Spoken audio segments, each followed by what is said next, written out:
Hello guys, so good evening, good. Basta good. Oh, na siya.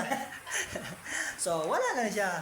Sina kailangan i-describe ang kaugalingon. Yes. Kay kung kailan mo sa amo, wanay pangutangan ng atana. Oh, so, di ara mo kanta meron sa second verse na mo sa amo ang binibirot siya. So, Team Kulukoy nagigahi, dili di ay. Dili pwede magpabugal kay murag tubig nga gabukal, auto ara. So, di ara. Intro ni sa binibirot siya. And 5, 4, 3, 2. Binibiro siya. Talagang type na type ko siya. Binibiro siya.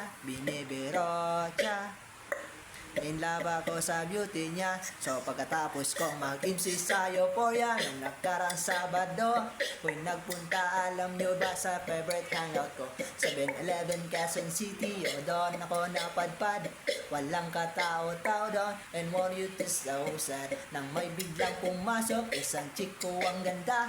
Nakakainis, walang mintis, pati ang putis niya. Mata niya ay kulay brown, meron siyang breast sa ngipin. Kamukha siya ni Reta Avila kung iisipin. Katawan niya ay 36, 24, 34. Sa panong paraan kaya ako makakascore. Magaling siyang pumorma, suot niya ay hanging short. Nang dumukot siya ng pera, umangat ang kanyang skirt. At nang siyang ginang kanyang labi, ako ay napangiti.